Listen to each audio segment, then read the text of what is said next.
আমরা লাস্ট ক্লাসে dynamic instrument বা ডাইনামিক মেজারমেন্ট নিয়ে পড়তেছিলাম, আপনাদের কি মনে আছে? বা একটা ইনস্ট্রুমেন্টের ডাইনামিক ক্যারেক্টারিস্টিক্স নিয়ে পড়তেছিলাম এবং এটার সাথে আমরা লাস্টে কয়েক টাইপ অফ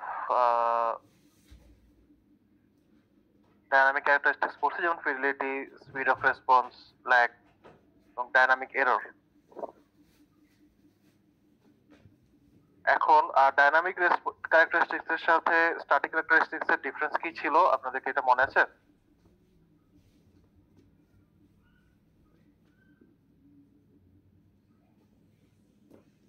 মেইন ডিফারেন্সটা বলুন।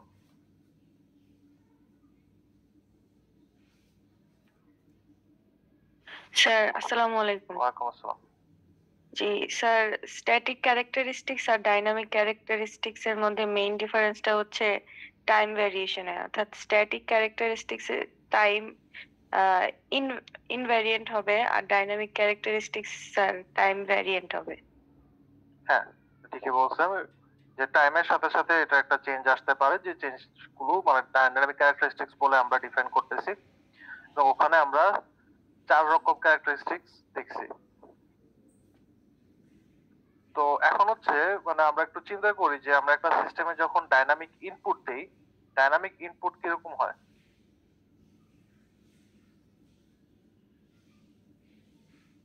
So time variant dynamic input যদি আমরা চিন্তা করি, ডাইনামিক ইনপুটকে আমরা মেইনলি দুইটা নেচারে ভাগ করতে পারি। একটা হচ্ছে ট্রানজিয়েন্ট আর একটা হচ্ছে স্টেডি স্টেট। তো ট্রানজিয়েন্ট আর স্টেডি স্টেট এই দুইটা টার্মিনোলজির সাথে আই থিংক আপনারা পরিচিত। সো আপনারা এটা সার্কিট কোর্সে পড়ছেন। ট্রানজিয়েন্ট বলতে কি বোঝেন এবং স্টেডি স্টেট বলতে কি বোঝেন?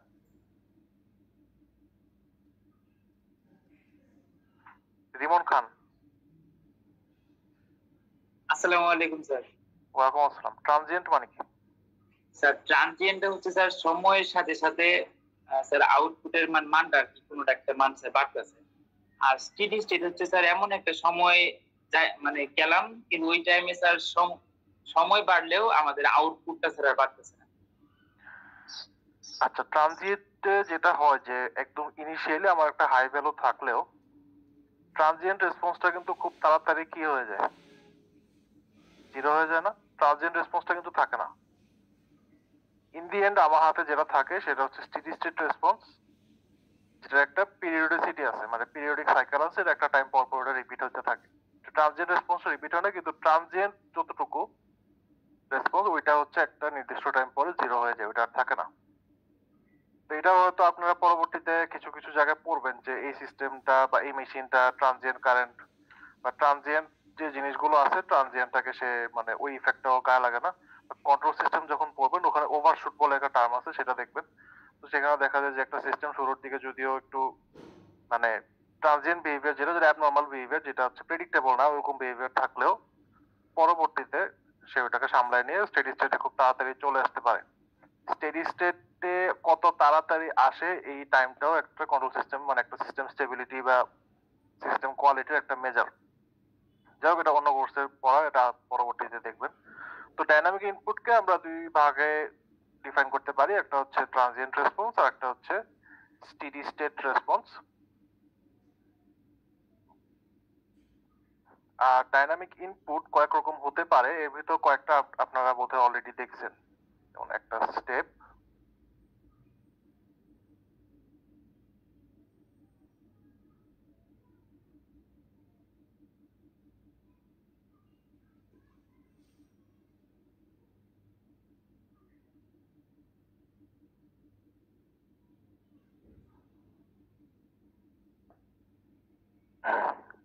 স্টেপ সিগন্যাল দেখতে কেমন?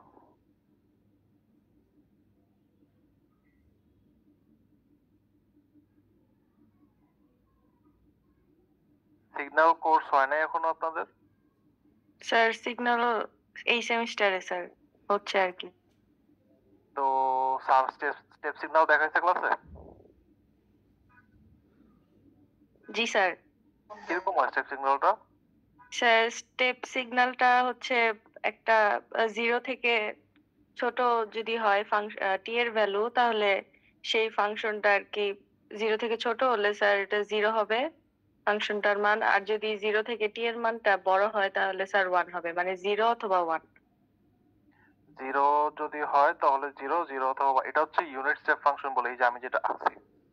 স্যার এটা ইউনিট স্যার যেটা আপনি আছেন। হ্যাঁ, আমি যেটা আঁকছি সেটাকে বলা হচ্ছে ইউনিট স্টেপ ফাংশন। তো স্টেপ ফাংশন আরো কয়েক রকম চেহারা আছে এটার। স্যার স্টেপ এটা স্যার সিঁড়ির মতো করে স্যার আর কি হ্যাঁ মোটামুটি হ্যাঁ, সিঁড়ির মতো, এক্স্যাক্টলি সিঁড়ির মতো হয়। এটা হচ্ছে আপনার একটা স্টেপ ইনপুট আপনি ধরতে পারেন এই সিগন্যালটাকে।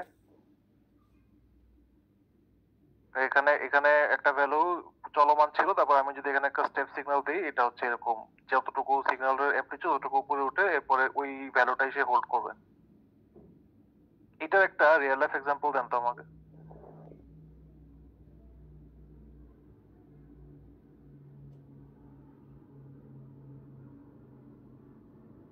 স্টেপ সিগন্যাল আমরা কোথায় দেখি? মানে আমাদের যে জীবনে আশেপাশে রুমে কোথাও স্টেপ সিগন্যাল দেখি?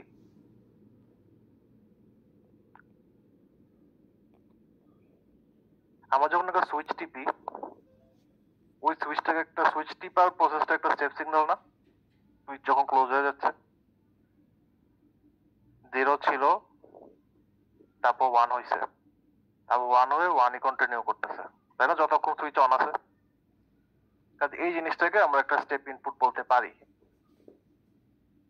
তো স্টেপ ইনপুট যদি আমরা জানি, আমরা কি র্যাম্প ইনপুট জানি? জি স্যার র্যাম্প স্যার এর মতো হচ্ছে স্যার ঢালের সরল স্যার ঢালের মতো করে স্যার হচ্ছে স্যার বলতে পারতেছেন না কিন্তু স্যার এটা বুঝি। আচ্ছা, র্যাম্প ইনপুট হচ্ছে অনেকটা এরকম না? জি স্যার স্যার এটা জি স্যার এরকমটাই। টাইমের সাথে সাথে আমার হচ্ছে যে এটা সিগন্যালটা উপরে উঠতেছে।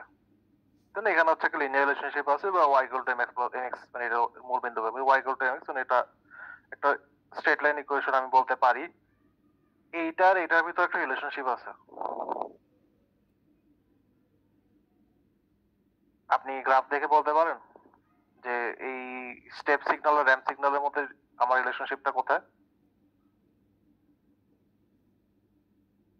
স্যার ঢালের রিলেশনশিপ। তাই একটু চিন্তা করেন, ক্যালকুলাস দিয়ে চিন্তা করেন তো।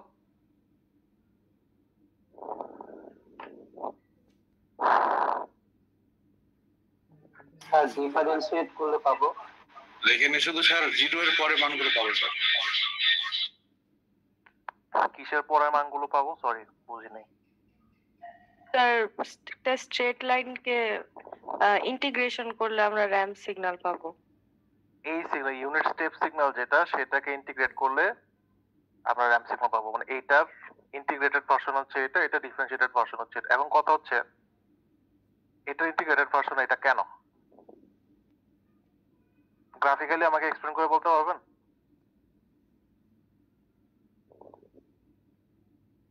এখন আনসার ঠিক আছে, যে স্টেপ ফাংশনকে ইন্টিগ্রেট করলে এটা পাবো, এটাকে ডিফারেন্সিয়েট করলে এটা পাবো, বাট কেন? কেন উত্তরটা কে দিতে পারবেন আমাকে? স্যার ডালের মানটা 0 এই কারণে। ঢালের মান 0 যদি হয় তাহলে সরল রেখা দেখতে কেমন হয়? আপনি তো এটা ডিফারেন্সিয়েট করে এটা পাবেন, এটা ডিফারেন্সিয়েট করলে তো কিছুই পাবেন না। এটা তো ঢাল মানে একটা কনস্ট্যান্ট ভ্যালু ডিফারেন্সিয়েট করলে কি থাকে? 0। এখন কথা হচ্ছে এটাকে আমি যদি ইন্টিগ্রেশন করি, স্টেপ সিগন্যালকে আমি র্যাম্প পাচ্ছি, র্যাম্প সিগন্যালকে আমি যদি ডিফারেন্সিয়েট করি তাহলে হচ্ছে আমি স্টেপ পাচ্ছি। খুবই সুন্দর, চমৎকার, কিন্তু কথা হচ্ছে কেন?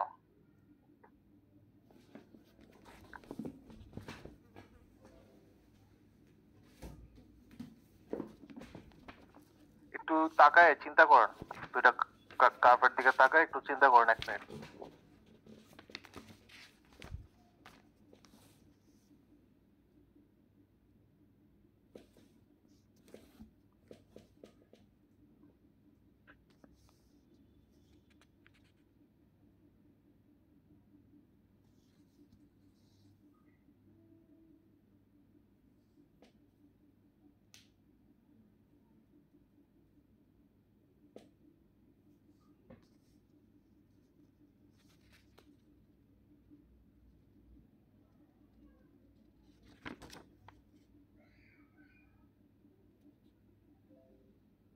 চিন্তা করে বুঝতেছি না,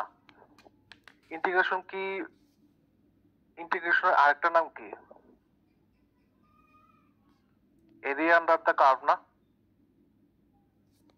আপনাদের ছোটবেলায় ইন্টিগ্রেশন করার কথা মনে আছে কিনা, যে আমরা যে এরকম একটা জিনিস থাকলে এটা পুরাটার এরিয়া বের করলে এটার ইন্টিগ্রেশনের ভ্যালু পাইতাম? জি স্যার। ওখানে যদি নিউমেরিক্যাল মেথড করে থাকেন, ওই জায়গায় ট্রাপিজয়েডাল মেথড আছে, এই মেথড আছে, ওই মেথড আছে, অনেক রকম মেথড আছে, যে এটাকে হচ্ছে ছোট ছোট ট্রাপিজয়েডে ভাগ করে সবগুলো অ্যাড করে দিলে কি পাওয়া যায়? এই curve, area under the curve বা এই রিজন জুড়ে এটার ইন্টিগ্রেশন মানে হচ্ছে আমার আলটিমেটলি কিছুই না, এটা যোগ বের করা, মানে সামেশন বের করা, যে এই এই আমি যদি একটা কার্ভ আঁকি এটা আন্ডার এরিয়াটা কত, তাই না? আপনি যদি চিন্তা করেন যে আপনার এরিয়াটা কিন্তু গ্র্যাজুয়ালি এখানে বাড়তেছে, এখানে যদি 1 হয় 1 + 1 2 3 4 এরকম করে করে গ্র্যাজুয়ালি, এখানে যদি 1 থাকে এখানে 2 এখানে 3 এখানে 4 এরকম করে করে করে করে বেড়ে যেতেছে। এটা হচ্ছে আপনার ইন্টিগ্রেশনের ভ্যালুটা, টাইমের সাথে সাথে আপনার এটা উপরের দিকে উঠতেছে। আবার যখন আপনি ডিফারেন্সিয়েট করতেছেন আপনি তখন কি পাচ্ছেন? এখানে এখানে এটার যে ঢালটা, এই ঢালটাই পাচ্ছেন, সরলরেখার ঢালটা জাস্ট কনস্ট্যান্টলি এখানে চলতেছে, আর কিছু না। আমি যখন ডিফারেন্সিয়েট করি আমি তখন কি বের করি? আমি রেট অফ চেঞ্জ বের করি, ডিডি অফ এক্স, মানে কি জাস্ট রেট অফ চেঞ্জ, এখানে ডিডি অফ টি আর কি, টাইমের সাথে সাথে। তো টাইমের সাথে এখানে রেট অফ চেঞ্জ তো কনস্ট্যান্ট, তার মানে কি এখানে একটা জাস্ট কনস্ট্যান্ট ভ্যালু টাইমের সাথে চলে আসবে। টাইমের সাথে সাথে এটার রেট অফ চেঞ্জ এত, এই টাইমে এত, এই টাইমে এত, এই টাইমে। তারপরে টাইমের সাথে এখানে যে এইখানে যে রেট অফ চেঞ্জ, এইখানেও একই রেট অফ চেঞ্জই আছে। তো হচ্ছে এই জন্য হচ্ছে আপনি বলতে পারেন যে যদি আপনার একটা র্যাম্প থাকে, এটা ডিফারেন্সিয়েট করে আপনি স্টেপ পান, যদি একটা স্টেপ থাকে ওইটা ইন্টিগ্রেট করলে আপনি র্যাম্প পান। এখন বুঝতে পারছেন?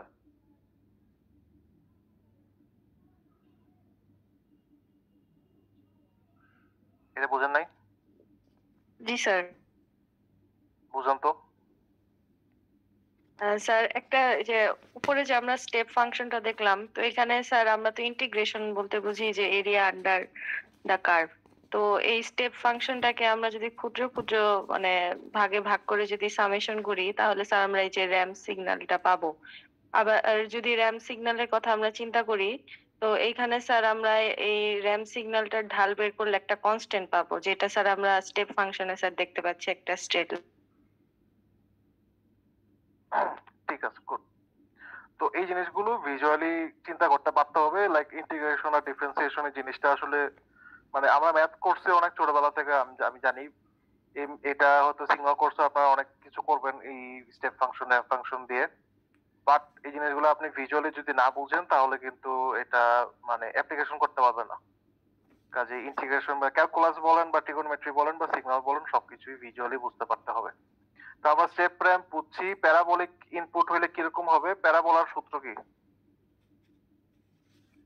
তো প্যারাবোলার সূত্র আমার নিজেরও মুখস্থ নেই। প্যারাবোলার সূত্রে কি অনেকটা এমন না, স্কোয়ার এলিমেন্ট থাকে না একটা?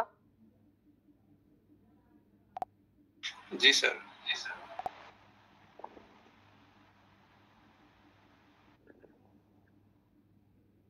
তো y square equal to 4x, মানে এখানে হচ্ছে একটা অলওয়েজ স্কোয়ার এলিমেন্ট থাকবে।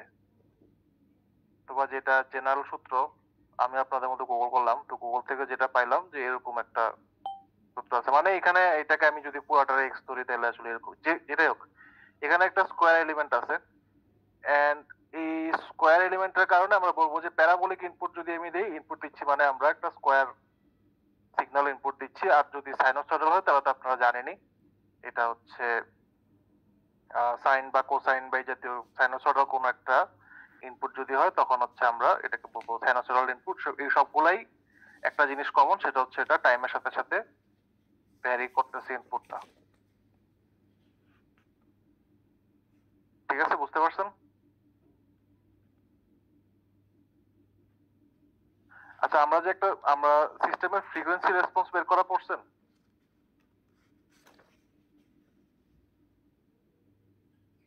ফ্রিকোয়েন্সি রেসপন্স টাইমটা মানে ওয়ার্ডটা কি আসছে এখন পর্যন্ত কোথাও?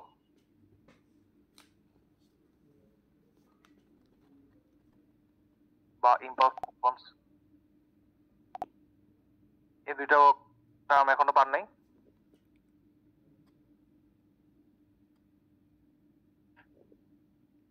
পেলে বলেন পেয়েছি স্যার, না পেলে বলেন পাই নাই। স্যার পেয়েছি কিন্তু মনে নাই স্যার। মনে নাই? আর পেয়েছিলাম স্যার, কিন্তু মনে নেই স্যার। আচ্ছা,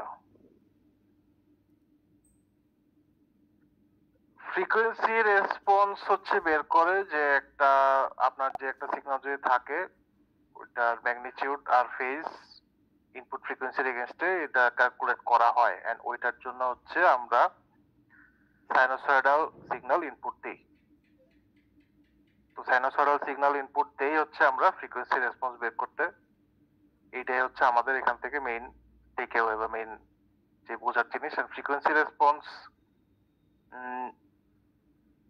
এটা আই থিঙ্ক আপনাদের সার্কিট কোর্সও পাবেন। যদি ভুলে গিয়ে থাকেন তাহলে হচ্ছে আবার একটু রিভাইজ করে নেন। সাইনোসয়েড চ্যাপ্টারটাই দেখেন, সাদিকুর চ্যাপ্টার 9-10 দিক থাকার কথা। আমারও ক্লিয়ারলি মনে নেই এটা কোথায় ছিল, বা আপনারা তো রিসেন্ট টাইমে পড়তেছেন। 14 চ্যাপ্টার বলে কোথায়? রেসপন্স এটা ছিল 14 চ্যাপ্টার বলে সাদিকুল বইতে। 14। আচ্ছা, হ্যাঁ, আরো পরের দিকে, ওইদিকে মানে এসি শুরু হওয়ার পরে ওখানে আবার ফিল্টার গুলো ছিল স্যার। কি ফিল্টার গুলো ছিল? আচ্ছা, হ্যাঁ, ফিল্টার ফ্রিকোয়েন্সি রেসপন্স থাকে। হ্যাঁ, জি স্যার। ট্রান্সফার ফাংশন গুলো বেশি বেশি। তো ওই সব জায়গায় ফ্রিকোয়েন্সি রেসপন্স বের করার জন্য কিন্তু আমাদের ইনপুট সিগন্যাল হিসেবে একটা সাইনোসয়েডাল ইনপুট দেওয়া হয়। তো এখানে হচ্ছে আমাদের মেইন জিনিস জানা যে একটা ডাইনামিক সিস্টেমে বা ডাইনামিক ইনপুট হিসেবে আমরা কি কি ইনপুট সিগন্যাল দিতে পারি এবং কোনটা কখন দিচ্ছি বা কোনটা দেখতে কেমন, ক্যারেক্টারিস্টিক্স কি, এই জিনিসগুলো মাথায় রাখা।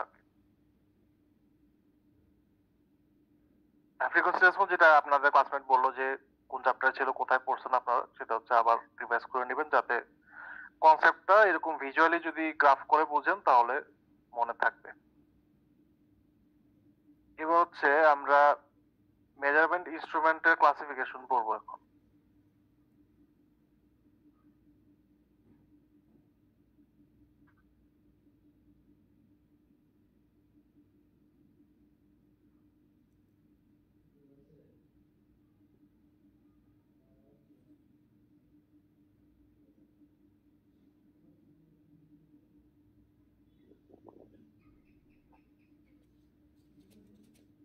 তাহলে আমরা এতক্ষণে এতটুকু এস্টাবলিশ করতে পারছি যে কোনো কিছু ফিজিক্যাল বা ইলেকট্রিক্যাল কোয়ান্টিটি যেটা যদি আমরা মেজার করতে যাই বা ভ্যালু মেজার করতে যাই, এটা বিহেভিয়ার, তাহলে এই মেজারমেন্টের জন্য আমরা যে ধরনের ইনস্ট্রুমেন্ট ইউজ করতেছি সেটাকে বলে আমাদের মেজারিং ইনস্ট্রুমেন্ট। এখন মেজার করার যে টার্মটা, এটা বোঝায় হচ্ছে দুইটা কোয়ান্টিটি একটার সাথে ডিফারেন্স কত, এই দুইটা জিনিস হচ্ছে আমরা মেজার করার ট্রাই, মানে ডিফারেন্সটা বের করার ট্রাই করতেছি। এখন এখানে এমন হতে পারে যে আপনার অলরেডি একটা জিনিসের মেজারমেন্ট আপনি জানেন, ওইটাকে আপনি স্ট্যান্ডার্ড ধরে আপনি হচ্ছে আরেকটা যে জিনিস পাচ্ছেন, আরেকটা যে ভ্যালু পাচ্ছেন, মানে আরেকটা ক্যারেক্টারিস্টিক্স যদি আপনি চেক করতে চান, ওই প্রি ডিফাইন্ড ভ্যালুর এগেইনস্টে কম্পেয়ার করে আপনি বলতেছেন যে এটা থেকে এটা এত দূরে আছে। ব্যাপারটা হচ্ছে এমন, মানে এটা হচ্ছে যেমন আমেরিকানদের ইউনিট সিস্টেম খুবই অদ্ভুত, যে ওরা যে কাজগুলো করে, পাউন্ড বা আউন্স যে ওরা হিসাব করে, ওরা আরো অনেক ধরনের হিসাব করে। তো আমরা একটা নতুন স্কেল চালু করতে পারি যেটা হচ্ছে মনে করেন তরমুজ স্কেল। তো আপনি একটা তরমুজ হাতে নিয়ে দেখলেন যে তরমুজটা এতটুকু ভারী, এটা আপনার ফিলে মনে হলো। এরপরে আপনি আরেকটা মনে করেন 2 ডজন কলা হাতে নিলেন, তো আপনি তখন বললেন যে এই 2 ডজন কলার ওজন 2টা তরমুজের সমান। এই যে আপনি কাজটা করলেন, এটা হচ্ছে আপনি এক ধরনের মেজারমেন্টের কাজ করলেন। এটাকে আপনি একটা প্রিডিফাইন্ড ভ্যালু ধরলেন যে এই তরমুজটা হচ্ছে আমার স্ট্যান্ডার্ড। এরপর হচ্ছে এটার এগেইনস্টে আমরা বাকি সব জিনিসের ওজন করতেছি। অ্যাকচুয়ালি আমার যে ওজনের যে স্ট্যান্ডার্ড ইউনিট গুলো, যেটা কিলোগ্রাম বা অন্য কিছু, এটাও এক ধরনের তরমুজে একটাকে ধরে নেওয়া হয়েছে যে এটাই হচ্ছে 1 কিলোগ্রাম। ওইটার এগেইনস্টে হচ্ছে আমরা বাকি যা কিছু আছে সবকিছু হিসাব করি। ইনস্ট্রুমেন্ট আমাদের ইলেকট্রিক্যাল ইঞ্জিনিয়ার হিসেবে আমাদের আসলে 3 ধরনের ইনস্ট্রুমেন্ট আমাদের সামনে আসবে, বা 3 ধরনের ইনস্ট্রুমেন্টের ব্যাপারে আমাদের জানা গুরুত্বপূর্ণ, যেমন ইলেকট্রিক্যাল, ইলেকট্রনিক, আর একটা হচ্ছে মেকানিক্যাল। এটার বাইরেও আরো বহুত ধরনের ইনস্ট্রুমেন্ট আছে, মেজারিং ইনস্ট্রুমেন্ট আছে, যেগুলা আমাদের জন্য এই মোমেন্টে ইম্পর্টেন্ট না। এই তিনটার ভিতরে মেকানিক্যাল ইনস্ট্রুমেন্ট যেগুলো, এগুলো হচ্ছে আমাদের মেইনলি ফিজিক্যাল কোয়ান্টিটি, যে জিনিসগুলো, ওই জিনিসগুলো মাপার জন্য দরকার। যদি ফিজিক্যাল কোয়ান্টিটি মাপতে চাই কিছু, মেজার করতে চাই ওখানে হচ্ছে আমরা মেকানিক্যাল ইনস্ট্রুমেন্ট গুলো ইউজ করব।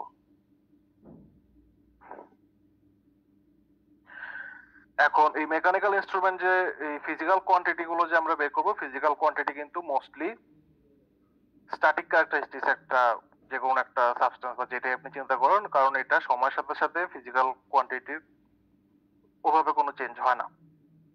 বা ইউজুয়ালি আমরা যে কোয়ান্টিটি গুলো মেজার করি, যেমন আপনি ওজন মেজার করতে পারেন বা ডাইমেনশন মেজার করতে পারেন, এগুলো সময়ের সাথে চেঞ্জ হয়, মানে চেঞ্জ হবে এটা আমরা এক্সপেক্ট করি না।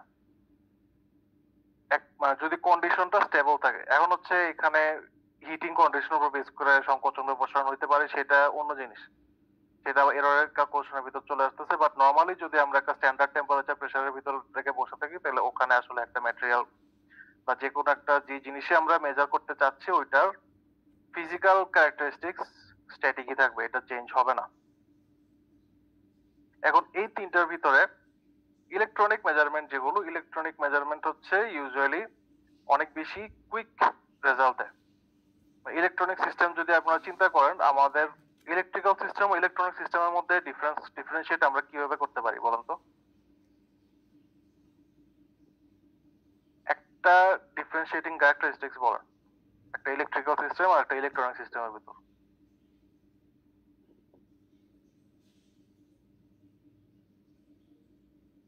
স্যার ইলেকট্রিক্যালে সম্ভবত সাধারণত কোনো সেমিকন্ডাক্টর ম্যাটেরিয়াল থাকে না, এরকম কিছু। হ্যাঁ, এটা একটা হইতে পারে। সেমিকন্ডাক্টর ম্যাটেরিয়াল ইউজ করার একটা শর্ত তো আছে আমার। সেমিকন্ডাক্টর ম্যাটেরিয়াল যে থাকে না, আপনার মানে আমি যে আনসারটা চাচ্ছি, আনসারটা আপনার থেকে আনা পসিবল। একটা ট্রান্সফরমারে কোনো সেমিকন্ডাক্টর ম্যাটেরিয়াল থাকতে পারবে না কেন? আপনি করতে পারবেন না সেমিকন্ডাক্টর ম্যাটেরিয়াল দিয়ে একটা ট্রান্সফরমার বানাইতে বা মোটর বানাইতে বা জেনারেটর বানাইতে। এখানে একটা ব্যারিয়ার আছে, সেই ব্যারিয়ারটা কি? স্যার সাইজ ম্যাটার, মানে সিলিকন দিয়ে তো আপনি, আমি যদি সোলার প্যানেলের মতো বিশাল জিনিস বানাতে পারি, আমি কেন মোটর বানাতে পারবো না? মোটরের একটা ডিফাইনিং ক্যারেক্টারিস্টিক্স তো এই যে আপনার ম্যাগনেটিক প্রপার্টি, যেটা ওইটা ছাড়াও আর একটা ইম্পর্টেন্ট ক্যারেক্টারিস্টিক্স যেটা ইলেকট্রিক্যাল এবং ইলেকট্রনিক সিস্টেমকে আলাদা করে, সেটা হচ্ছে রেঞ্জ অফ ভোল্টেজ। আপনার ইলেকট্রনিক সিস্টেমের ভোল্টেজ গুলো কত থাকে বলেন তো? এগুলা কি 5 ভোল্ট 10 ভোল্টের বেশি কখনো দেখেন? স্যার জেনারেলি স্যার 5 10 15 স্যার এর মধ্যে 5 10 15 এর বেশি থাকে না। কিন্তু আপনি আপনার বাসাবাড়ির ইলেকট্রিক সিস্টেম দেখেন, 5 10 15 আমরা অ্যাডাপ্টার দিয়ে করি কিসের জন্য? ইলেকট্রনিক ডিভাইস গুলো চালানোর জন্য। বাট ইলেকট্রিক্যাল সিস্টেম যেগুলো, ওখানে কিন্তু এগুলা কোনো ভোল্টেজই না। আপনি যদি পাওয়ার সিস্টেম চিন্তা করেন বা একটা মোটরের জন্য চিন্তা করেন, অথবা যদি আপনি জেনারেটরের জন্য চিন্তা করেন, আপনার বাসা কোনো কিছু এত কম ভোল্টেজে ডিল করা হয় না। Semiconductor is a very important characteristics, but মেজারমেন্টের যখন আমরা চিন্তা করতেছি তখন আমাদের মেজারিং যে স্কেল গুলো ওগুলো দিয়ে চিন্তা করতে হবে যেন। তাহলে ইলেকট্রিক্যাল ইলেকট্রনিকের মধ্যে একটা বড় ডিফারেন্স হচ্ছে ওদের ভোল্টেজের রেঞ্জ, বা যে রেঞ্জটা যে স্প্যানটা ওইটা খুবই ডিফারেন্ট। তো ইলেকট্রনিক সিস্টেম যেগুলো, ইলেকট্রনিক ইনস্ট্রুমেন্ট গুলো খুবই কুইক রেসপন্স করতে পারে, কিন্তু সেই সাথে সাথে আবার ইলেকট্রিক্যাল ও মেকানিক্যাল ইনস্ট্রুমেন্ট গুলো ততটা কুইক না। ইলেকট্রিক্যাল ইনস্ট্রুমেন্টটা মেইনলি ইউজ করা হয় কারেন্ট, ভোল্টেজ, পাওয়ার এই জিনিসগুলো মাপার জন্য। এবং এর ভিতর কয়েকটা নোটেবল ইলেকট্রিক্যাল ইনস্ট্রুমেন্ট হচ্ছে অ্যামিটার, ভোল্টমিটার এবং ওয়াটমিটার। আশা করি সবগুলোই আপনারা অলরেডি দেখে ফেলছেন ল্যাবে। এন্ড অ্যামিটারের কাজ হচ্ছে কারেন্টের ভ্যালু দেয় আমাকে এম্পিয়ারে, ভোল্টমিটার হচ্ছে ভোল্ট বের করে, এবং ওয়াটের কাজ হচ্ছে আমার পাওয়ারটা ক্যালকুলেট করে, মানে পাওয়ার মেজারমেন্টটা আমাকে দেয়া। তাহলে হচ্ছে ইনস্ট্রুমেন্টের ভিতর আমরা মেইনলি তিনটা পাইলাম: মেকানিক্যাল ইনস্ট্রুমেন্ট, ইলেকট্রিক্যাল ইনস্ট্রুমেন্ট এবং ইলেকট্রনিক ইনস্ট্রুমেন্ট। স্যার জি বল। স্যার ভোল্ট মিটারের কাজ হচ্ছে ভোল্ট মাপা, এটা স্যার কি আরো ভালো কোনো স্যার উত্তর আছে? ভোল্ট মিটারের কাজ ভোল্ট মাপা ছাড়া তো, ভোল্টেজ ডিফারেন্স বের করা ছাড়া তো আর কিছু উত্তর তো নাই। মানে স্যার এরকম টাইপের একটা কোশ্চেন স্যার আমাদের ভাইবাতে স্যার করছিলেন আর কি। তো বলছে এটা ছাড়া আর ভালো কোনো উত্তর থাকলে সেটা দাও। আর স্যার অ্যামিটারের কাজ আমাদের জানি অ্যামিটার আমাদের কারেন্ট মাপে, এটা তো কিন্তু এটা ছাড়া ভালো কি উত্তর স্যার আমরা পারিনি স্যার।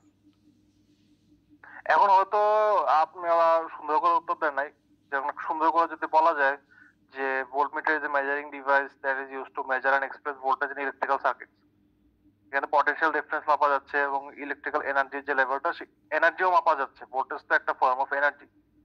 কাজে এইগুলো হচ্ছে ভোল্টমিটারের মেইন ফাংশন। এবং এর বাইরে যদি স্যার কিছু কোর্স করে থাকে, এটা আসলে আপনার স্যারকে জিজ্ঞেস করতে হবে যে স্যার পাইবার পরবর্তীতে স্যার এখানে আমি তো এতটুকু জানি, আপনি এখানে আসলে কি চাচ্ছিলেন সেটা তো আমি বুঝি না, আপনি আমাকে বলেন। আমার স্যার কি চাচ্ছেন সেটা তো আমি বলতে পারবো না। বুঝতে পারছেন? জি স্যার। এন্ড এখানে আরো কিছু ব্যাপার আছে, যেমন আমরা যে কোর্সটা কারেন্টলি করতেছি সেটা হচ্ছে মেজারমেন্ট এন্ড ইনস্ট্রুমেন্টেশন। আমরা এখন পার্টিকুলারলি পড়তেছি মেজারমেন্টের যে ইয়াগুলো আছে, ইনস্ট্রুমেন্ট গুলো আছে যেটা দিয়ে মেজার করা হয়, বা ইলেকট্রিক্যাল যে ইনস্ট্রুমেন্ট গুলো আছে এই ইনস্ট্রুমেন্ট গুলো কয় রকম হইতে পারে। এখানে আমাদের মেইন কাজ হচ্ছে যে ইনস্ট্রুমেন্ট গুলো নিয়ে আমরা পড়তেছি এগুলার ফাংশন কি। এখন এইখানে আমরা মেইনলি অ্যাপ্লিকেশন বেসড আনসারই দিব, কিন্তু স্যার এখন এটা কোন কোর্সে করছে, কোন কনটেক্সটে করছে, বা আপনাদের কি পড়ায়, কি কোশ্চেন করছে, এই জিনিসটা নলেজ স্যার ভালো জানেন। এন্ড মানে আপনি এই মাত্র যে কাজটা করলেন এটা কিন্তু কখনো আর করবেন না। সেটা হচ্ছে এক স্যার যেটা বলছেন আপনাদেরকে এটা আরেক স্যারের কাছে এসে বলবেন না। এটা প্রবলেমটা অনেক ডিপ, এটা আপনারা আসলে মানে চাকরি লেভেলে না যাওয়া পর্যন্ত বুঝবেন না। বাট এই ধরনের কোশ্চেন এখন আপনি যদি আমাকে জিজ্ঞেস করেন যে অমুক স্যার এটা বলছে, এটার মানে স্যার আমি বুঝি নাই, তখন ওই স্যারের ব্যাপারে আমার একটা ইমপ্রেশন ক্রিয়েট হবে যে স্যার এটা বললো কেন বললো। মানে আমি আপনাকে একটা জিনিস এক্সপ্লেন করতেছি, মাঝখানে একটা খুব ভালো মতো শোনার চেষ্টা করুন। যেটা হচ্ছে আপনি একটা যদি আরেকজন স্যারকে নিয়ে কমেন্ট করেন আমার সামনে, এন্ড ওখানে হচ্ছে আমি যদি চাই বা না চাই স্যারের ব্যাপারে আমার একটা ইমপ্রেশন ক্রিয়েট হবে। এন্ড এই জিনিসটা প্রফেশনালি ভালো জিনিস না। এই জিনিসটার যে ব্যাপারটা সেটা খুবই ডিপ ইমপ্লিকেশন আছে এবং সবাই একরকম না। এখন হচ্ছে আমার যথেষ্ট এক্সপিরিয়েন্স আছে, আপনি আমাকে বললে, একজন স্যারকে নিয়ে বললে, আমি যেমন আপনাকে এই কথাগুলো বলতেছি এখন, অথবা আমি জিনিসটাকে আমার মাথা থেকে পুরো ডিলিট করে দেবো। আমি আপনাকে বললাম যে স্যারের আনসার স্যার জানে, আমি জানি না। বাট সবাই এরকম হবে না, সবাই এরকম হবে না। এন্ড হচ্ছে গিয়ে এটা যখন আপনারাও অফিস স্পেসে যাবেন তখন দেখবেন যে আপনার প্রতিটা কথা ধরা হবে এবং আপনার কথার এগেইনস্টে কিন্তু অফিসের ভিতর ইন্টারনাল মানে অনেক প্রবলেম ক্রিয়েট হতে পারে। কাজে এই ধরনের কমেন্ট বা কোশ্চেন আরেকজন স্যার যদি আপনাকে কোনো একটা ইনস্ট্রাকশন দেয় বা কিছু একটা ফিডব্যাক দেয়, সেটা ওই স্যারের সাথে ক্লিয়ার করবেন, ঠিক আছে? বা এই কোশ্চেনটা যদি থাকেও স্যারের সরাসরি রেফারেন্সে আমাকে কোশ্চেন করবেন না। আপনি আপনার মতো কোশ্চেন করবেন, আপনি আমার আনসারটা নেবেন, নেওয়ার পরে আপনি কম্পেয়ার করবেন এবং ভুলেও আমি যে আনসার দিছি সেটা কি আবার ওই স্যারের কাছে বলবেন না যে স্যার আপনি তো এই কোশ্চেনটা করছিলেন, আমি ওই স্যারকে এটা বলছিলাম, তারপর ওই স্যার আনসার দিছে, আমি এটা আমার আপনাকে। এই যে দেখছেন এরকম একটা ক্রস টক তৈরি হয় যে এটা কিন্তু দেখা যায় যে আরেকজন কলিগের সাথে আমার কোনো প্রবলেম নাই বা ওই স্যারের ব্যাপারে আমি কিছুই বলি নাই, কিন্তু উনি হচ্ছে আমার ব্যাপারে একটা নেগেটিভ ইমপ্রেশন তৈরি হয়ে যাবে ওনার ভিতর। কারণ জাস্ট বিকজ আপনি ওনার কথা আমাকে বলছেন, আমার কথা ওনাকে বলছেন, তো এখান থেকে পরবর্তীতে অনেক বড় ধরনের প্রবলেম ক্রিয়েট হয়ে যায়। জিনিসটা আপনাদের কাছে সিম্পল মনে হচ্ছে আমি জানি, কিন্তু জিনিসটা এতটা সিম্পল না। মন খারাপ করে না, আমি হচ্ছে এটা আপনাদের একটা আমার নিজের জীবনের এক্সপিরিয়েন্স থেকে আপনাদের একটা ইম্পর্টেন্ট লেসন দিলাম। এই জিনিসটা ভবিষ্যতে মাথায় রাখবেন, ঠিক আছে রিমন খান? জি স্যার। ওকে, তাহলে আমরা তিন রকম যে ইনস্ট্রুমেন্টের মেইনলি বললাম, যে একটা এমিটার, একটা ভোল্টমিটার, একটা ওয়াটমিটার, এবং এই তিনটার মেইন মেজারমেন্ট কাজ হচ্ছে এমিটারের কাজ কারেন্ট মেজারমেন্ট বের করা, ভোল্টমিটারের কাজ ভোল্টেজ মেজার করা বা আমার একটা সার্কিট ইলেকট্রিক্যাল এনার্জির যে লেভেলটা সেটা আমাকে বলা, এবং ওয়াটমিটারের কাজ হচ্ছে আমার আমার যে সার্কিটটা আছে বা যে এলিমেন্টের এগেইনস্টে আমরা ওয়াটমিটার ইউজ করতেছি ওটার যে পাওয়ার কনজাম্পশন সেটা আমাকে বের করে দেয়। সবগুলোরই একক আছে, যে অ্যামিটারের অ্যাম্পিয়ার, ভোল্টমিটারের ভোল্টেজ এবং ওয়াটমিটারের হচ্ছে ওয়াট। এবং এটার ভিতরে আসলে আরো অনেকগুলো সাব ক্লাসিফিকেশন আছে। যেমন আমরা একটু ইলেকট্রিক্যাল ইনস্ট্রুমেন্টের আরো কিছু সাব ক্লাসিফিকেশন নিয়ে কথা বলি। যেমন একটা হচ্ছে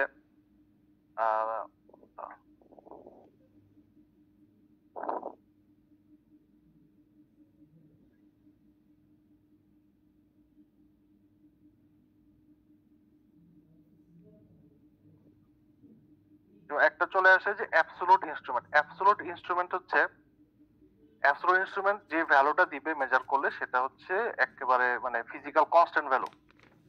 ফিজিক্যাল কনস্ট্যান্ট মানে হচ্ছে যেটা আপনার এটা যে আপনারা যদি অ্যামিটার ভোল্টমিটার দেখে থাকেন ওখানে হচ্ছে একটা কাঁটার মতো থাকে। আপনারা কি কাঁটা ওয়ালা অ্যামিটার ভোল্টমিটার ইউজ করছেন না ডিজিটাল গুলো ইউজ করছেন? স্যার দুইটাই ছিল, কিন্তু আমরা স্যার মেইনলি মাল্টিমিটার ইউজ করছি, মানে ডিজিটাল অ্যামিটার, ভোল্টমিটার এবং অ্যামিটার একসাথে। হ্যাঁ, মাল্টিমিটারে তো সব একসাথে থাকে বুঝছি, বাট ওই যে ওই ভোল্টমিটার গুলো ইউজ করেন নাই যেটাতে আপনার হচ্ছে একটা ওই যে কাঁটার মতো থাকে? জি স্যার, ওইগুলো আছে স্যার, ওইগুলো একবার একটা কোর্সে এক্সপেরিমেন্টে আমরা স্যার ইউজ করেছিলাম। তো ওখানে আমরা বের করি কিভাবে? আমাদের হচ্ছে যে কাঁটাটা থাকে ওটা কিন্তু একটা ডিফ্লেকশন হয়। তো ওই ডিফ্লেকশনের এগেইনস্টে হচ্ছে আমরা ক্যালকুলেট করি যে আচ্ছা এই ডিফ্লেকশনটা কতটুকু গেছে বা কোন দিকে গেছে সেটার উপর বেস করে আমরা রিডিংটা পড়ি যে এই ডিফ্লেকশনটা এদিকে গেছে। ওখানে হচ্ছে উপরে একটা স্টিকার দিয়ে লেখা থাকে এই ডিফ্লেকশন হলে কত ভ্যালু, এই ডিফ্লেকশন হলে কত ভ্যালু। পরবর্তীতে যখন আমরা ভোল্টমিটার পড়বো তখন হচ্ছে এই ডিফ্লেকশনটা কিভাবে হয় এর একটা অ্যাঙ্গেল আছে। এই অ্যাঙ্গেলটার এগেইনস্টে হচ্ছে আমরা ক্যালকুলেট করে বের করি। তো তখন হচ্ছে আমরা এই অ্যাঙ্গেল অফ ডিফ্লেকশনের যে ইম্পর্টেন্ট ব্যাপারটা সেটা হচ্ছে তখন মানে আমরা থিওরিটিক্যাল পার্টটা তখন আরো ভালো মতো দেখতে পারবো। সো অ্যাবসোলুট ইনস্ট্রুমেন্ট যেগুলো সেগুলো হচ্ছে ফিজিক্যাল ভ্যালু বা ফিজিক্যাল কনস্ট্যান্ট ভ্যালু যেগুলো সেই ভ্যালুগুলো বের করে। তারপরে অ্যাবসোলুটের পরে আছে হচ্ছে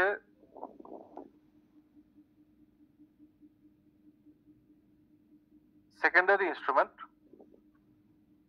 অ্যাবসোলুট হচ্ছে আমার একেবারে অ্যাবসোলুট ফিজিক্যাল কোয়ান্টিটি গুলো জানার জন্য। সেকেন্ডারি ইনস্ট্রুমেন্ট যেগুলো, সেকেন্ডারি ইনস্ট্রুমেন্ট হচ্ছে আমার যে মেজারেবল কোয়ান্টিটিজ আছে বা আমার যে ডিফ্লেকশনটা যে হবে আমার ইনস্ট্রুমেন্টে সেই ইনস্ট্রুমেন্টটা আমাকে দেখাবে মেজারেবল যে কোয়ান্টিটি গুলো আছে সেগুলোর ম্যাগনিটিউড। এবং এখানে হচ্ছে আপনার আরেকটা স্ট্যান্ডার্ড ইনস্ট্রুমেন্টের সাথে আপনার এই ইনস্ট্রুমেন্টটা ক্যালিব্রেট করে নেওয়া লাগবে। একটা স্ট্যান্ডার্ডের সাথে আপনার ক্যালিব্রেট করে নেওয়া লাগবে যে সেকেন্ডারি ইনস্ট্রুমেন্ট গুলো আপনি যে ইউজ করবেন এটা হচ্ছে আপনার একটা আরেকটা স্ট্যান্ডার্ড ইনস্ট্রুমেন্টের সাথে ক্যালিব্রেট করে এরপর ইউজ করা লাগবে। আরেকটা জিনিস মাথায় রাখতে হবে যে অ্যাবসোলুট ইনস্ট্রুমেন্ট যেগুলো ওগুলো হচ্ছে আপনি সরাসরি ভ্যালু পাবেন না। আপনার হচ্ছে যে ফিজিক্যাল ভ্যালুটা সেটা হচ্ছে আপনার একটা ক্যালকুলেট করে নিতে হবে। এখন এটা হচ্ছে আপনাকে গ্যালভানোমিটারের নাম শুনছেন? জি স্যার। গ্যালভানোমিটারের কাজ কি? জি স্যার, স্যার চার্জের অস্তিত্ব আছে কিনা সেটা প্রকাশ করে স্যার, বোঝায় যে ওখানে কোনো প্রকার চার্জ আছে কিনা ওটা। এটা একটা অ্যাপ্লিকেশন বলুন তো।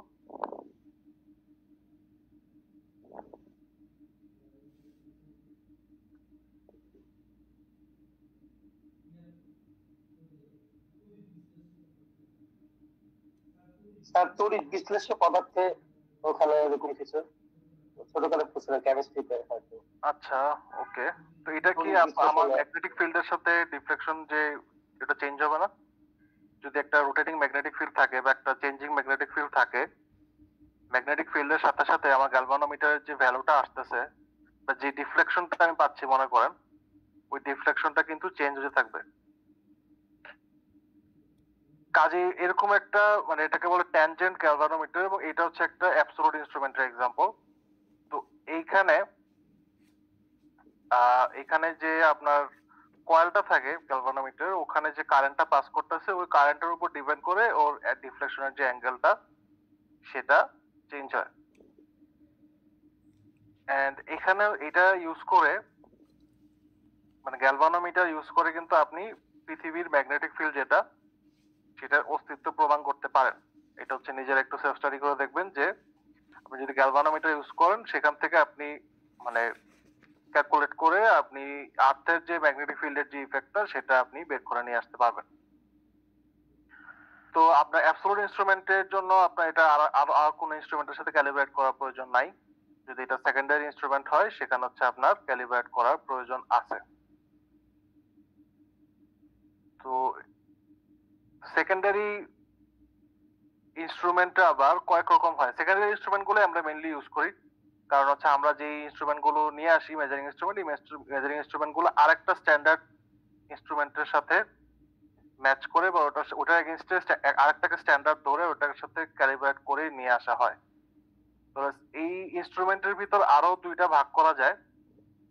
একটা হচ্ছে ডিজিটাল ইনস্ট্রুমেন্ট আর একটা হচ্ছে অ্যানালগ ইনস্ট্রুমেন্ট।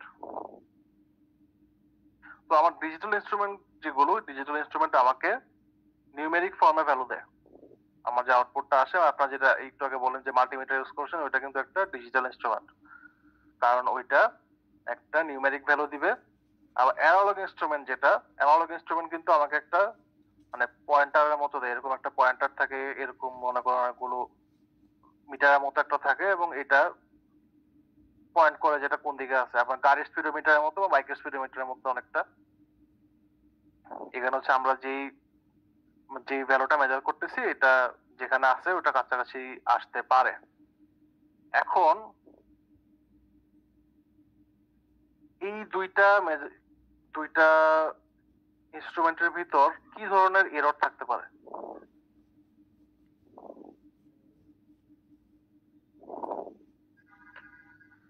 কোনটা থাকতে পারে, কোনটা থাকতে পারে না? যেমন আমরা যদি ডিজিটাল ইনস্ট্রুমেন্ট চিন্তা করি, ডিজিটাল ইনস্ট্রুমেন্টে কিন্তু একটা এরর পসিবল না, আনলেস আপনার চোখে প্রবলেম থাকে অথবা মানে একদমই অমনোযোগী হন, মানে এটা আনরিয়েল লেভেলে অমনোযোগী, এটা আসলে হয় না। এটা যদি না হয় তাহলে কিন্তু আমার ডিজিটাল ইনস্ট্রুমেন্ট থেকে হিউম্যান এরর যেটা বা গ্রস এরর যেটা, সেটা হওয়ার সম্ভাবনা একদমই নাই, কারণ আপনাকে তো সরাসরি ভ্যালু দিচ্ছে। কিন্তু সিস্টেমিক এরর যেটা, সেটা কিন্তু থাকতে পারে, কারণ এটা আপনার ডিভাইসের ফল্ট, এটা আপনার ফল্ট না। তো অ্যানালগে কিন্তু human error possible, systemic error possible.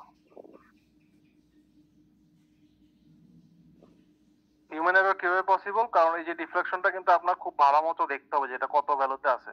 এখানে মাঝে মধ্যে 0.2 বা 0.5 পরিমাণ ভ্যালুর জন্য অনেক ইম্পর্টেন্ট ক্যালকুলেশন চেঞ্জ হয়ে যায়।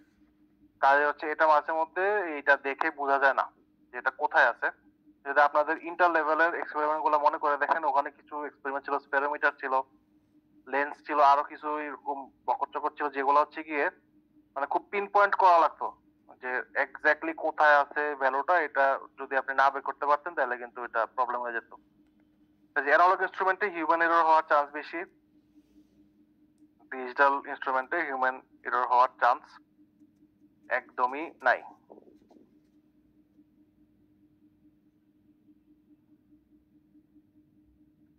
অ্যানালগ ইনস্ট্রুমেন্ট আবার দুই ধরনের হয়ে থাকে। অ্যানালগ ইনস্ট্রুমেন্টের ভিতর যে ক্লাসিফিকেশন, সেটা একটা হচ্ছে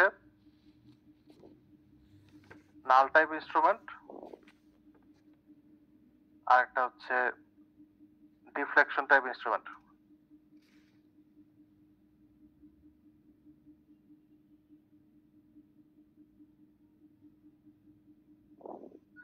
তো নাল ইনস্ট্রুমেন্টেশনে যেটা হচ্ছে, নাল মানে কি? নাল মানে কি জিরোর মতো না? জিরো নালের আরেকটা আমি যদি সিনোনিম ধরি, সেটা হচ্ছে জিরো।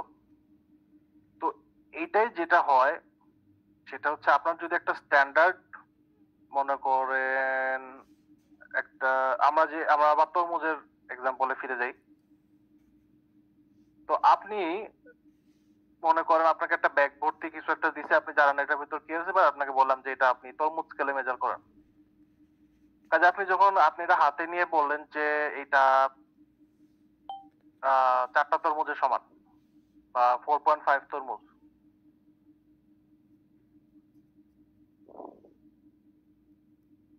এখন আপনাকে আমি যে নন কোয়ান্টিটি দিছি, মানে আপনি বলছেন যে 4.5 তরমুজের সমান ওজন হবে এটা। এখন আমি জানি যে একটা তরমুজের ওজন, আমি ধরে নিলাম যে এটা আমি 1 কেজি তরমুজ এটা। তো আপনার যে অ্যাজিউম করছেন যে ভ্যালুটা, আর আপনি যে অ্যাকচুয়াল ভ্যালু যে মানে ওই ব্যাগে মনে করেন ওজন হচ্ছে 5 কেজি, আপনি এটা অ্যাজিউম করছেন যে এটা 4.5 কেজি, তাহলে এটার ডিফারেন্স এখনো 0.5 কেজি রয়ে গেছে। বাট আপনি যদি 5 কেজি অনুমান করতেন যে 5টা তরমুজের সমান, তাইলে দুইটা ডিফারেন্স হইতো 0। তো যেসব মেজারিং ইনস্ট্রুমেন্টে আমার যে স্ট্যান্ডার্ড যেটা আছে এন্ড আপনি যে যেটা আমি মেজার পাচ্ছি সেটা যদি সমান হয়ে যায়, মানে একটা নোন কোয়ান্টিটি আছে এবং একটা আননোন কোয়ান্টিটি আছে, এবং এই দুইটা যদি ইকুয়াল হয়ে যায় তখন হচ্ছে যে পয়েন্টারটা আছে সেটা 0 বা নালে চলে যায়। তখন হচ্ছে এটা আমি বলতে পারি যে দুইটা আমি যে গেসটা করছি বা যেটা মেজার করতেছি, আমার যে মেজারমেন্ট আর আমার যে স্ট্যান্ডার্ড এই দুইটা ইকুয়াল, এই জন্য হচ্ছে এখন 0। তখন হচ্ছে এটা একটা 0-তে এসে থেমে যায়। এটাকে বলে নাল টাইপ ইনস্ট্রুমেন্ট, এবং এই ইনস্ট্রুমেন্ট গুলা হচ্ছে হাইলি অ্যাকুরেট এবং হাইলি সেন্সিটিভ।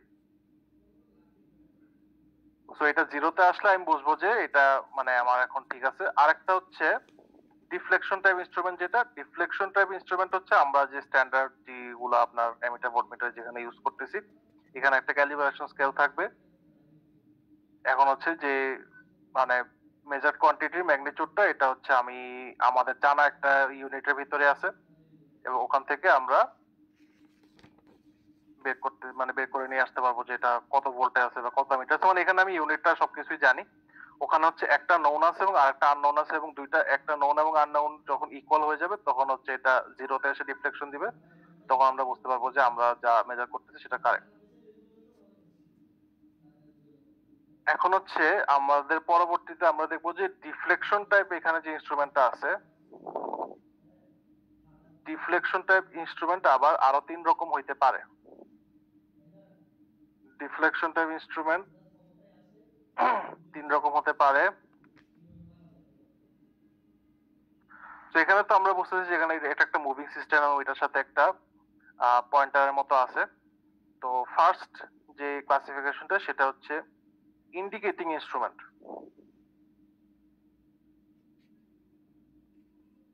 ইন্ডিকেটিং ইনস্ট্রুমেন্টের কাজ হচ্ছে it indicates the magnitude of the measured quantity, and এটা হচ্ছে মানে এখানে একটা ডায়ালের মতো থাকবে, এবং ওই ডায়ালটার ভিতর হচ্ছে এটা মানে আমার যে ইন্ডিকেটরটা এটা হচ্ছে মুভ করতে থাকবে।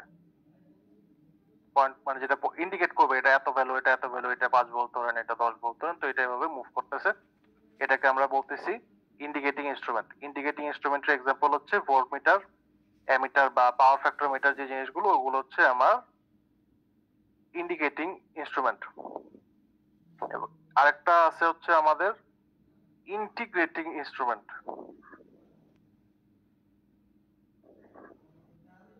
ইন্টিগ্রেটিং ইনস্ট্রুমেন্ট হচ্ছে যেখানে হচ্ছে আপনার কোন একটা পার্টিকুলার টাইম ইন্টারভালে যে টোটাল এনার্জি সাপ্লাই হচ্ছে কোন একটা জায়গায় ইনস্ট্রুমেন্টে সেটা মেজার করতেছে।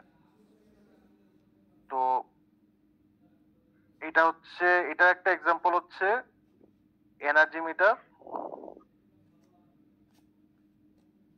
অথবা ওয়াট আওয়ার মিটার, সেটা হচ্ছে ইন্টিগ্রেটিং। কারণ ইন্টিগ্রেট করা মানে কি এটা একটা নির্দিষ্ট টাইম পরিমাণে যে অ্যামাউন্ট গুলো আছে, ভ্যালু গুলো আছে, সেগুলো ও সামেশন করতেছে, সামেশন করে ইন্টিগ্রেট করে আমাকে বলতেছে যেটা এত ইন্টারভালে এত এনার্জি খরচ হয়েছে, এত পাওয়ার আমি মানে কনজিউম করতেছি, সেটা হচ্ছে আমাকে বলতেছে।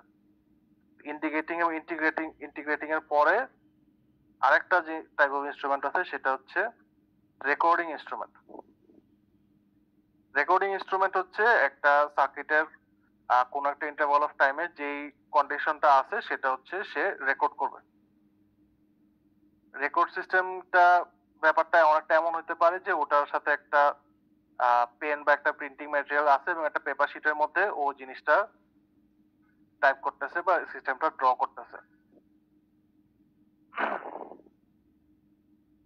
তো আপনি জিনিসটা মানে অনেকটা এটা আপনারা যারা ইসিজি বা ইইজি দেখছেন, এটা একটা এক্সাম্পল। এটা ছাড়াও ইলেকট্রিক্যাল ইনস্ট্রুমেন্টের ভিতরে এই ধরনের অনেক সময় রেকর্ডিং পেপার থাকে, এবং ওখানে হচ্ছে আপনি বলতে পারেন যে আপনার কারেন্টের যে পাওয়ার ফ্যাক্টরটা বা কারেন্টের যে কোয়ালিটিটা সেটা হচ্ছে অন দ্য টাইম রেকর্ড হতে থাকে এবং বলতে থাকে যে ঠিক আছে এটা পাওয়ার ফ্যাক্টর এত, এটা ফেজ এত, এটার অ্যাঙ্গেল এত, এই টাইমে এতটুকু ছিল, সেটা সে সারাক্ষণ রেকর্ড করতে থাকে। এবং হচ্ছে সে ক্ষেত্র বিশেষে এটা হচ্ছে মানে আমরা যদি আগের কনটেক্সটে চিন্তা করি, যখন এটা অ্যানালগ ইনস্ট্রুমেন্টের জন্য, তো অ্যানালগ ইনস্ট্রুমেন্ট গুলো কি করতো যে আমার একটা কাগজের ভিতর ওই জিনিসটা প্রিন্ট করে যেত বা এঁকে যেত যে এটা ওয়েব শেপ এইরকম, এটার আউটপুটটা এই টাইম জুড়ে এরকম ছিল, সেটা হচ্ছে সে একটা ডিরেক্ট প্রিন্ট আউট আমাকে দিয়ে দিত। সো আমরা হচ্ছে বিভিন্ন ধরনের টাইপস অফ ইনস্ট্রুমেন্ট দেখলাম আজকে। তো এটা হচ্ছে একটা, যদি আমরা কার্ভের আন্ডারে নিয়ে আসি, একটা টেবিলের আন্ডারে নিয়ে আসি,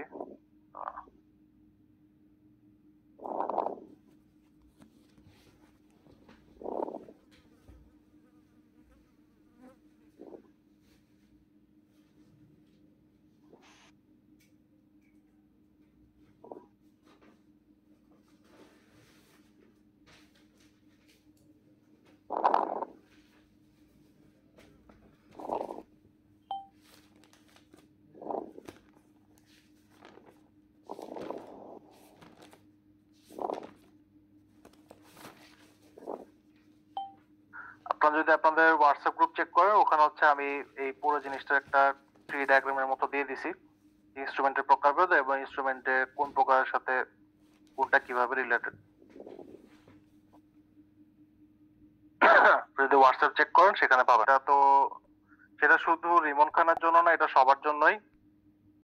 এই ধরনের কাজ আমরা আর করবো না। কোনটা আপনি বলেন।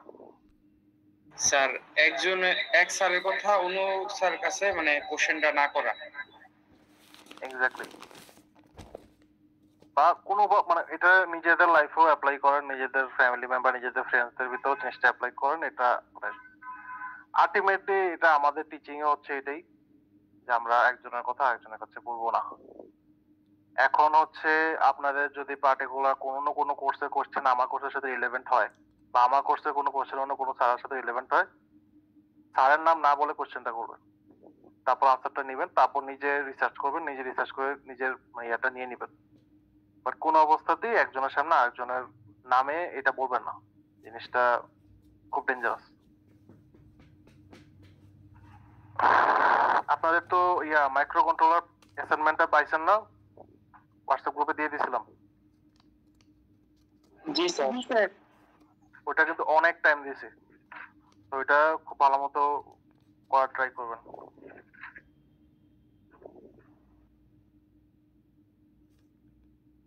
Role 1। Yes sir. 2। Yes, sir. 3। 6।